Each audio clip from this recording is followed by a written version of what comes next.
Bonjour à tous, très heureux de vous retrouver cette semaine jusqu'à dimanche. Les meilleures joueuses, les meilleures golfeuses au monde sont présentes sur ce site au bord du lac Léman pour le seul majeur d'Europe continentale. Sandrine, on est fiers et heureux. Bonjour. Bonjour.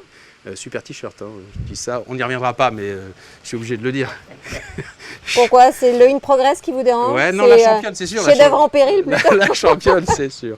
On va essayer de passer de bons moments ensemble tout au long de cette semaine jusqu'à dimanche. On a beaucoup de choses à vous faire découvrir, les coulisses notamment, bien sûr, les joueuses, tous les à côté, les acteurs qui sont un peu dans l'ombre également. On aura des invités qui sont charnières dans cet événement, mais aussi des joueuses et d'autres intervenants, Sandrine. Si on tient jusque-là, parce qu'il ne fait pas froid, hein, ça va être dur. Il ne fait pas froid, mais bon, on est content. Il y a du soleil, le cadre est magnifique. Regardez juste derrière mon épaule, c'est superbe. Hein, voilà.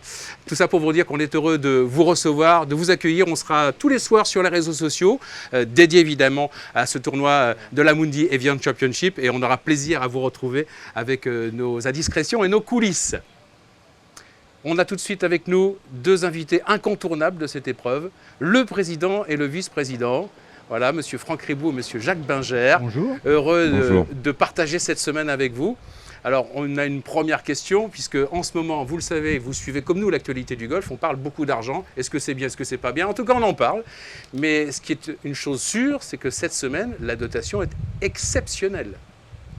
Non, enfin, elle est exceptionnelle. Elle est bien plus importante Elle est plus importante grâce à certains de nos sponsors, Rolex et Danone en l'occurrence, à qui on a expliqué notre volonté, mais qui est une volonté qui date d'il y a très longtemps. Pour rapprocher un tout petit peu le micro. Puisque dès le départ, mon père, qui a créé ce tournoi, avait dit l'objectif c'est de faire jouer toutes ces jeunes femmes en tant que professionnelles, qu'elles passent un moment extraordinaire et qu'elles gagnent le mieux possible leur vie.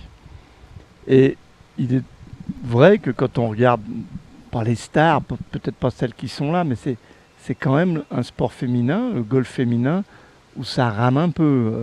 J'expliquais l'autre jour, faire un top 10 à l'autre bout du monde, à mon avis, on est en négatif au retour. Donc on a voulu faire ça et en même temps, il y a quand même une nouveauté, puisque maintenant les jeunes filles qui ne passent pas le cut touchent sous ton contrôle 2500 $. Donc on participe quelque part. Ça c'est nouveau. Ça c'est très nouveau. Aider celles qui, dans la semaine, vont avoir de mauvais résultats, des résultats moyens, sans passer le cut, qui seront au moins défrayés. C'est le même esprit. C'est bah oui, je joue très bien, je suis la meilleure, je gagne le maximum de la répartition du prize money, mais je suis venu, j'ai eu des frais, je vais être aidé dans ma démarche. Donc c'est vraiment ça qui nous a guidés dans l'augmentation du prize money, avec cette tendance qui est aujourd'hui très à la mode, hein, on en parle partout dans tout le sport féminin, la parité. De nouveau, nous, ça fait à peu près 27 ans qu'on milite pour, à notre vitesse, en respectant nos economics, parce qu'on ne peut pas faire n'importe quoi, mais avec le soutien des sponsors, de réinvestir dans le prize money, comme on l'a fait sur le parcours, comme on l'a fait sur toutes les familles constituant ce tournoi. On est d'ailleurs dans une logique un peu différente parce que en Europe continentale, non seulement on est le seul major hommes et femmes confondus, mais on est probablement un de ceux qui sont les mieux dotés, hommes et femmes confondus. Donc on n'est pas dans la même logique probablement que les majors anglo-saxons qui eux ont en face d'eux des tournois masculins. Alors attends, l'arrivée d'Amundi, c'est la même expérience, c'est le même sujet. Parce que jamais on avait imaginé qu'on aurait un naming du tournoi. Mais c'est pour la même démarche, c'est-à-dire, moi je le résume assez globalement, en fait le tournoi d'Evian est une énorme machine à redistribuer. Donc c'est pas simplement de l'argent. Alors on voit le prize money, mais on peut aussi parler de la Haribo, on peut parler de la Junior Cup, on peut parler, etc. De cette progression de cette aide d'une manière générale. C'est une redistribution assez générale. Nous, on n'a pas d'intermédiaire, on n'a rien, on fait d'autres choses par ailleurs, enfin moi plus du tout, mais Jacques beaucoup. Donc c'est vraiment ça l'idée. Vous venez chez nous, vous savez ce qu'on va faire avec votre argent. Alors justement, on parle d'argent, on parle de parité sur les majeurs hommes-femmes qui ont incroyablement augmenté, mais un tournoi, c'est pas que ça. Et comment justement en augmentant autant, on arrive à garder ce tournoi sympathique, familial, avec des joueuses proches. Tu devrais le savoir. Oui, moi je le sais parce que je le vis. Moi, je ne le sais pas. Voilà. Mais c'est pas facile. Et on voit ce tournoi, on a vu des images qui ont 10 ans, 15 ans, 20 ans. Et on voit qu'il évolue, on voit qu'il change. Donc, que ce soit au niveau du village. Il y a un mec à la tête de ce tournoi. Pardonne-moi, je te coupe. Mais il y a un mec à la tête de ce tournoi depuis 27 ans. Et ça s'appelle la culture. Et la culture de ce tournoi que vous avez initié avec Antoine, c'est celle-là, c'est celle de l'attention, c'est celle que tu parlais à l'époque, je me rappelle. Valérie Goletti, bien ne sûr, l'oublions pas. Bien sûr, Valérie Pamargoletti. Oui, absolument. Pamargoletti, je ne sais jamais dans quel sens. C'était, au départ, c'était une fête de mariage, c'était une célébration. C'est-à-dire c'était une compétition de golf de très haut niveau, et c'était aussi une expérience. Alors en 2022, comment ça se traduit, comment ça se voit? Il ne faut pas aller tout de suite à 2022. Quand on a commencé à être sanctionné par la LPGA, ça a été l'inquiétude de tout le monde. Est-ce qu'on allait perdre notre âme? Quand on est passé Major, alors il n'y a même plus d'inquiétude, tout le monde était convaincu que ça allait devenir... Américain. Oui, voilà, disons-le comme ça. Et Jacques et moi, on s'est battus à chaque fois, mais même contractuellement, pour garder ce qu'était l'attention portée aux joueuses du départ. Et on a continué. On a ce, pardonne-moi, mais on a ce démarche qui ne servent à rien les deux là. C'est pas vrai. Là, faut que je sorte la pendule parce qu'on a fini en fait. Players first. Vraiment, on a toujours gardé ça en tête. On a des populations pendant ce tournoi qui sont les joueuses, qui sont les médias. N'oublions pas les médias. Encore une fois, on parlait tout à l'heure de prize money et de... Finalement, Franck le dit souvent, on est un tournoi féminin mais féministe. Et on a absolument besoin des médias dans ce domaine-là. Donc je crois qu'ici, et c'est d'ailleurs à en voir le nombre d'accréditations, c'est un plaisir pour eux de venir à Évian aussi. C'est des gens qui sont très importants pour nous. Et puis on a tous nos invités et effectivement tous nos sponsors. Mais les joueuses en avant. Et c'est vrai que par exemple cette année, on a mis en place plein de services, que ce soit la traduction, que ce soit les menus et la nutrition, que ce soit le Kids Club pour les enfants. Pour les enfants des joueuses. Pour que ce soit pour elles aussi une expérience. On a une trentaine de nations cette année représentées. Là aussi, on est encore dans quelque chose qui a noté dans les records. C'est pas facile de faire évoluer un grand tournoi comme un tournoi majeur. Alors on va pas parler de 2023 parce que celui de 22 n'est pas passé. C'est pas du tout le but et c'est pas la question. En revanche, j'imagine que tous les deux, vous connaissez depuis presque 30 ans maintenant, vous avez déjà quelques idées pour le futur où on navigue au gré des événements, de l'actualité, de ce qui se passe dans le monde? En fait, pour moi, ça se passe pas comme ça. Déjà, quand je travaillais dans le business, on me disait « Quelle est votre vision ?» Alors en anglais, c'est « What is your vision ?» Et dans ma tête, je me disais « Mais qu'est-ce qu'ils me prennent la tête avec leur vision? J'en sais rien, moi, quelle est ma vision. » Par contre, nous deux, et maintenant Amélie, on sait... La directrice du tournoi. Absolument, on sait se laisser impacter. Alors je vais prendre un exemple. On a toujours eu à Évian des structures d'accueil exceptionnelles, il fallait 1 mois pour les monter, 2 mois pour les démonter, etc. Puis un jour je me suis dit, mais c'est quand même fou, on monte tous ces trucs-là, on les démonte, on jette entre 70 et 80% de tout ce qu'on a utilisé. On parle des structures, des structures d'accueil, village, hospitalité, etc. C'est pas l'air du temps. Ouais. Donc on va tout changer, on va pas financer. On va tout changer. Au passage, on a fait de grosses économies, parce qu'on n'en parle jamais, même sur le prize money.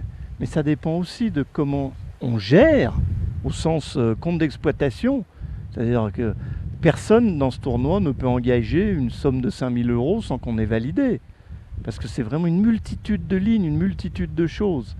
Donc on a décidé du jour au lendemain, pendant le Covid, on va tester, et l'année prochaine, on va se planquer un peu derrière le Covid et on va mettre ces espèces de tentes africaines, etc. Vous savez combien de temps il faut pour monter une tente africaine comme ça là, hein? Certainement beaucoup moins de temps que les structures auparavant. C'est comme le fût du canon. C'est ça, voilà.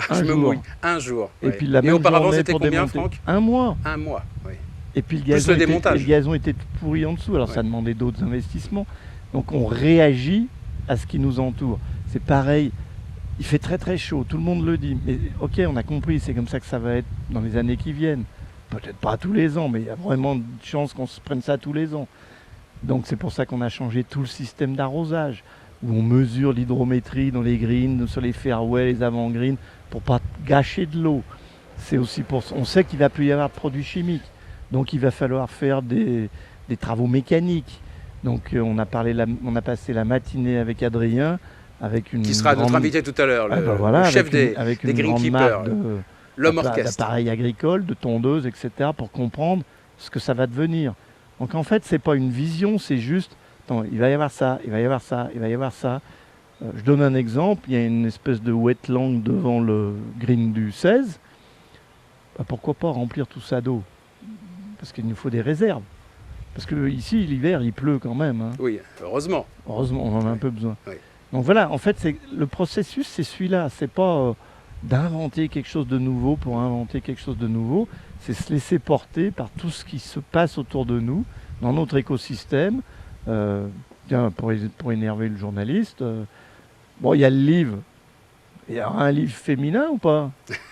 La question se pose. La question se pose. Donc Oui. nous, on est là, on se dit, et comment on va réagir? Et on se teste, et voilà. Et Ok. au cas où ce aurait été C'est ce une qu'on va question faire. plus Je tard. pense qu'on va en reparler. Parce que là, on a des invités qui arrivent forcément. Et on a notamment Monsieur Amoundi, en tout cas le responsable de la derrière. communication. Et oui, il y a des gens derrière, Ah bah, monsieur. ils peuvent attendre. Oui, monsieur. Alain Berry Voilà. et Natacha. Voilà. Franck Ribou et Jacques Binger, merci Merci. d'être Ils passés. n'ont pas changé. Ils Hein. n'ont pas Merci changé. beaucoup. C'est pour ça qu'on va Ça, les garder c'est un sympa. peu. Toto et Toto. Promis, on reviendra pour faire Voilà. le Muppet Show, mais très bon. Merci Allez, au messieurs, revoir. voilà, laissez la Au place revoir, s'il Au vous revoir. plaît, évidemment. Nous on va regarder de belles images de ce parcours merveilleux qui accueille ce majeur, évidemment, cette semaine.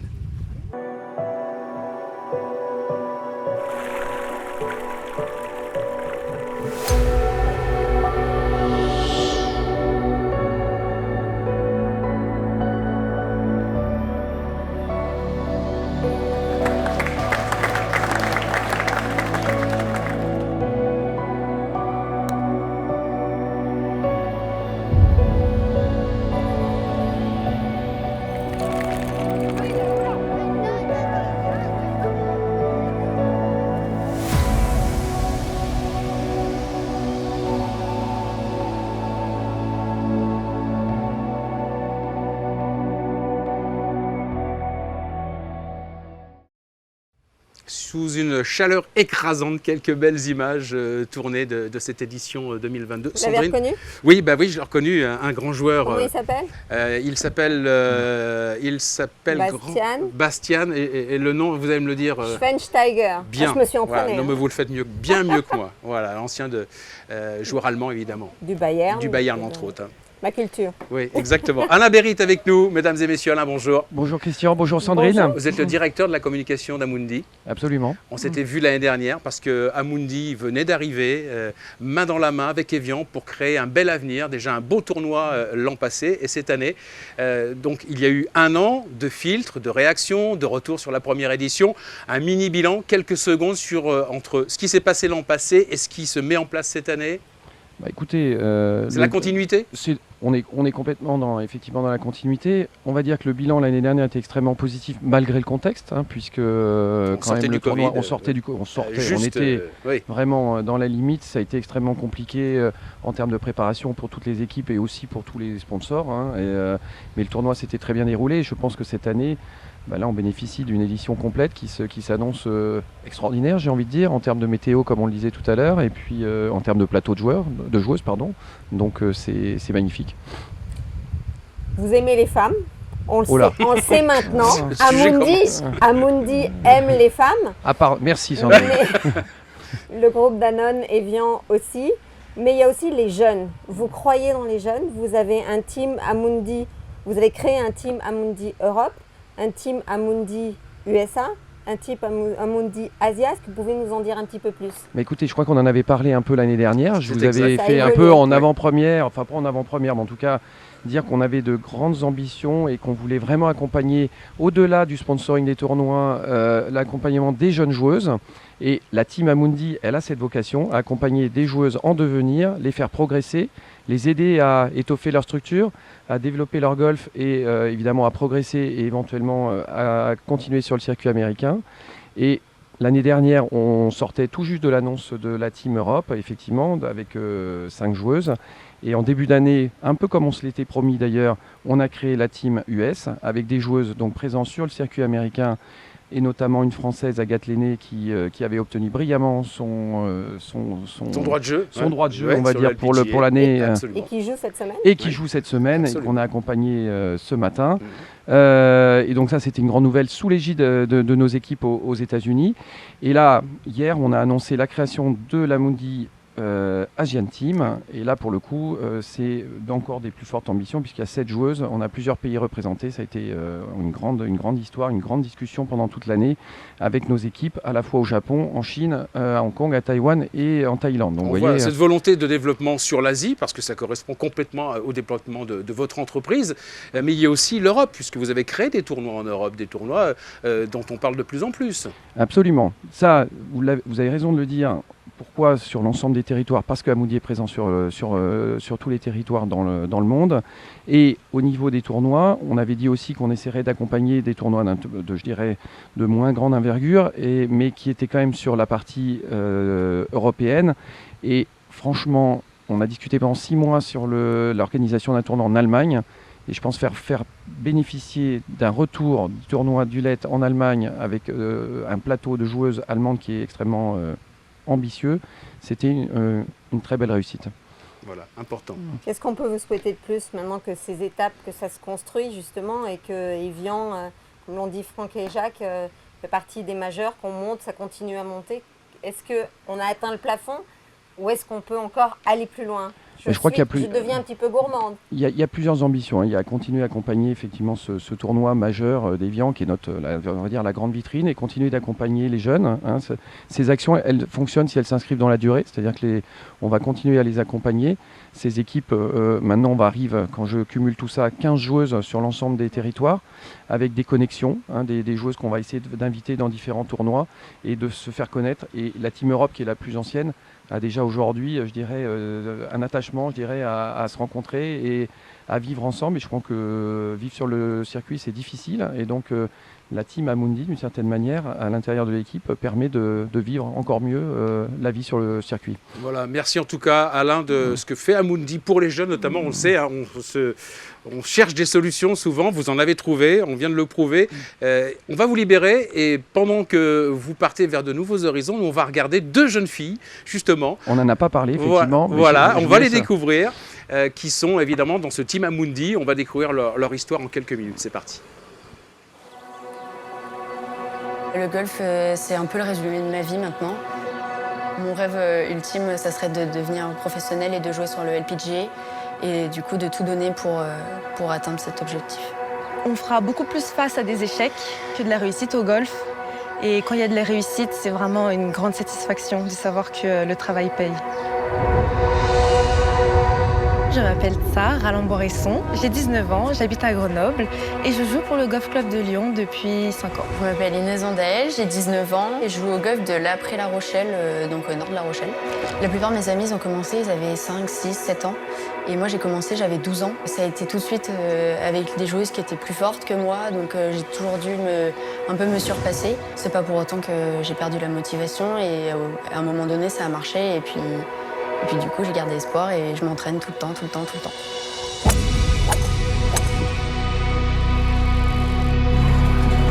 C'est vraiment chaque jour quand je me lève, je pense aux entraînements, aux compétitions, à la rigueur que je dois acquérir tous les jours.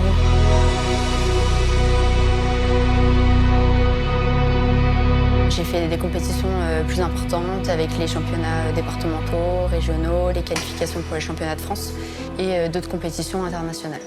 Amundi m'a envoyé une invitation pour jouer à Las Vegas et ça a été vraiment un tournant dans ma vie golfique. J'ai dû apprendre un jour avant la fin des inscriptions que je pouvais partir faire une compétition à Las Vegas si je faisais une lettre de motivation alors qu'il prenait que 3 filles en France. J'ai appelé mon coach Yves et il m'a dit bah, fais-le, ça te coûte rien et je l'ai fait et j'ai été prise et puis je suis partie à Las Vegas. Je me suis dit je vois que des beaux parcours américains à la télé, moi aussi je veux jouer.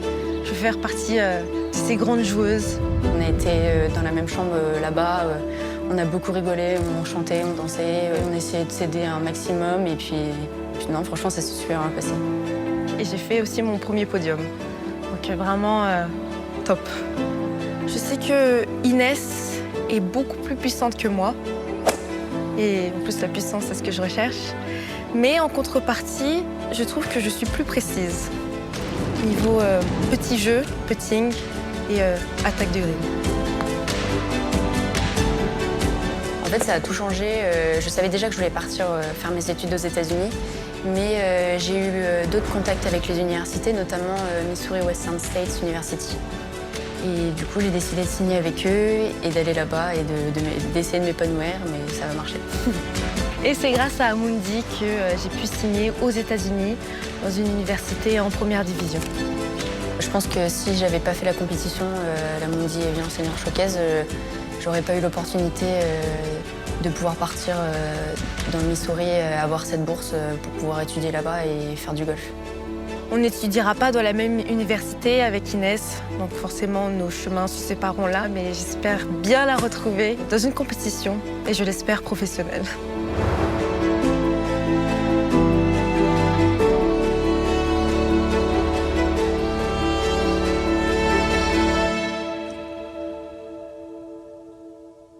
J'adore ce genre d'histoire. Vous savez, le petit coup de baguette magique, ces filles qui partent à Las Vegas, Amundi qui leur donne un coup de main. C'est frais, Ouais. et certaines ou certains vivent de nouvelles aventures et je l'ai vécu, je les ai accompagnés une année et c'est vrai qu'on les voit après évoluer et ils sont reconnaissants. Oui, Et mais ça se c'est voit, elles ont vraiment le bien. sourire, elles ont cette envie, cette passion, et nous, c'est tout ce que l'on aime chez les plus jeunes. Je rappelle leur nom, Sarah Ralambo Harrison, ça c'est la jeune fille de Grenoble. Et puis il y a une jeune fille qui représente le golf de l'Après à La Rochelle. Et là, on en est fiers évidemment aussi, hein, Inès Van Dael, que l'on va suivre évidemment, ces jeunes filles, dans leur évolution golfique. Un nouvel invité avec nous. Ici, s'il y a bien un homme important, c'est lui. Il s'appelle Adrien Petrocelli. Bonjour Adrien. Bonjour. Vous êtes le chef Sandrine. des jardiniers. Voilà, je vais Ouais, faire c'est court ça, et exactement. éviter les mots anglais. C'est vous le boss des jardiniers et c'est vous qui mettez en œuvre tout ce qu'il faut pour recevoir les meilleures joueuses du monde cette semaine. Alors, je vais commencer par une première question. Elle est technique ou pas, en tout cas, vous allez peut-être pouvoir y répondre. Est-ce qu'il y a eu des changements, des modifications entre le parcours cette année et le parcours l'année dernière ? Il n'y a pas eu énormément de changements depuis 2015. On va dire les plus gros changements qu'on a fait, c'était sur le green 15 qu'on a agrandi et le green 12. Mais les changements qu'on a pu faire, c'est des changements d'inversion en fait sur les greens où on a incorporé une graminée pour avoir moins de problèmes au niveau de l'arrosage, des maladies. Donc c'est ce qu'on a fait sur 2020. Alors justement, on parle de l'arrosage. Quelles ont été les conditions ces 2 derniers mois et je vais dire ces dernières 36 heures? Ouais. Parce qu'on a eu un cadeau venu du ciel qui On- n'a pas arrangé tout le monde, mais en même temps qui l'a arrangé lui. Moi, ça m'a beaucoup arrangé parce que le petit coup de pluie qu'on a pu avoir hier nous a fait Le grand gros, bien. Ouais, le le gros gros coup de pluie. Et c'est vrai que depuis quelques semaines, on souffre de cette chaleur. C'est vrai qu'on a de la chance d'avoir des réserves d'eau qui sont alimentées par des petits ruisseaux. On a aussi une gestion de nos eaux grâce à un système d'arrosage qui est très performant, ce qui nous permet de mettre là où il faut les quantités d'eau exactes. C'est ce que Donc, disait Franck Rebout tout à l'heure. Exactement, On n'a économise de l'eau. Voilà, on n'a pas une surconsommation Oui. d'eau et ce qui nous permet de gérer plusieurs semaines, on va dire, de canicule. Mais ça reste encore très compliqué, donc c'est pour ça qu'on est en train de voir, il a dû en parler tout à l'heure, de trouver encore des réserves d'eau à exploiter pour être encore plus Pour économiser autonome, de nouveau. exactement, dans les prochaines années qui risquent d'être encore difficiles. Bien. Vous êtes nombreux, j'imagine, cette semaine. On va essayer de mettre des chiffres. D'habitude, sur ce parcours toute l'année, c'est combien de jardiniers? Alors à l'année, on est 15. En saison, ça part de mars jusqu'à octobre, on monte à 30 jardiniers. Et là, pour la compétition, on est 50. Ah oui, donc Ouais. avec du renfort, d'autres C'est parcours, ça. d'autres endroits de France qui viennent ici pour vous Là, on travaille avec l'école de Dunkerque qui, Oui. elle, est une spécialité dans le jardinier de golf et intendant de golf. On a des Anglais aussi qui viennent nous prêter main forte. On a des personnes du golf national et ils viennent passer 10 jours avec nous pour nous aider à préparer le parcours. Très bien. On vous souhaite une belle semaine. Merci pour ce merveilleux parcours. Vous avez entendu les éloges. Les joueuses, à commencer par les joueuses qui sont dithyrambiques sur la qualité de la préparation. Donc superbe, bravo. Bravo à vos équipes. Merci, J'imagine- surtout aux Ça équipes. va, Surtout c'est aux là, il se équipes. lève Ouais. le matin quand même. Alors, ils se lèvent. Non, Alors, parce que vos questions, vous me laissez Non, même non. pas en poser. Vous m'avez Mais piégé enfin, tout à l'heure avec... non, mais... Je ne vais pas dire que je l'ai entendu cette nuit, 5 mais heures. presque. Un petit peu avant quand même. 3h30. Ah oui. Et ça commence à tirer. Ouais. Justement, quand est-ce que la préparation intensive du parcours a commencé? On est le 21 juillet, on repart quoi? 15 jours avant, 3 Bien, semaines ouais, avant, bien un mois début juillet. Début Début juillet, c'est juillet. là où tout s'accélère. Après, quand on arrive dans la semaine du tournoi, c'est vrai qu'on fait beaucoup d'heures, mais en fait, on n'a plus qu'à suivre un planning de tonte parce que tout ce qu'on a fait avant, le travail et le résultat est là, et après c'est de la tonte, et puis à manager les équipes, et à faire en sorte que tout se passe bien. Donc si vous vous levez tout à l'heure à 3h30, on va vous laisser partir. Merci. Adrien, parce qu'il ne va pas rester grand-chose En tout cas, c'est pour beau. récupérer. Très, très Merci. beau. Merci à Bravo. vous. Oui, Merci. merci d'être passé. On va vous Merci. retrouver, ça c'est la magie de la télé, on va vous retrouver dans un instant, quelques secondes, nous expliquant quelle est la vitesse des greens. Comment on calcule la vitesse des greens? Vous savez que tout le temps vous nous posez ce genre de questions, et c'est normal, c'est légitime, on n'est pas obligé de le savoir. Voilà l'explication. Aujourd'hui, on va vous présenter comment mesurer la roule du green avec Jean-Pierre. Donc c'est Jean-Pierre qui va se servir de ce qu'on appelle un steepmeter pour pouvoir calculer la rapidité. Donc on prend toujours 3 balles pour vraiment voir la ligne et voir si elles arrivent au même endroit à chaque fois. Donc là on peut voir déjà que la ligne elle est bonne parce que les balles elles se suivent et on voit qu'il n'y a pas de sautillement. Donc là il va calculer déjà d'un point à un point pour voir la distance qu'on a.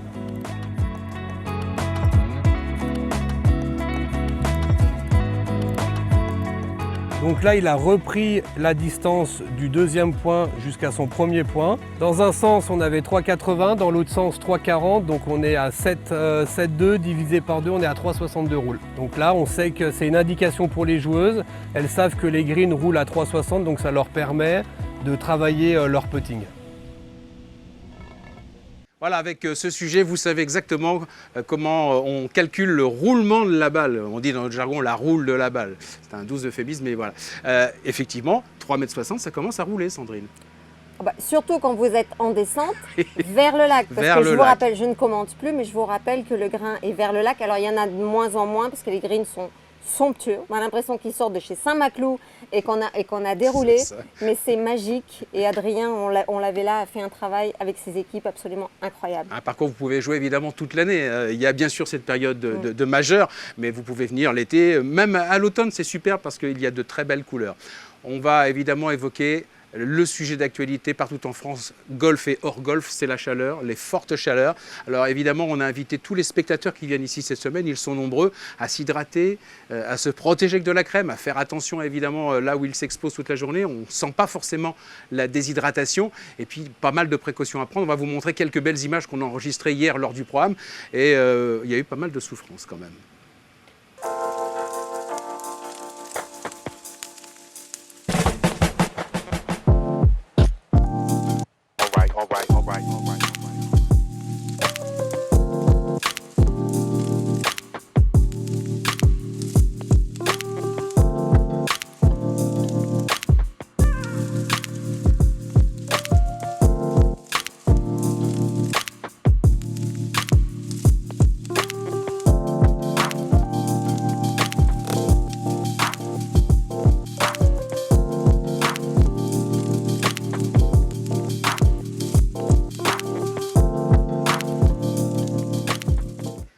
Excusez-moi, j'étais raccord au sujet en fait. Il fait très chaud et on va s'hydrater évidemment toute la semaine si vous venez nous voir. C'est vraiment un conseil de base, je sais, c'est basique. J'enfonce une porte ouverte, mais il faut s'hydrater. Voilà. Vous rosissez, Christian, Oui, vous rosissez. c'est mon teint sud-américain qui reprend le dessus.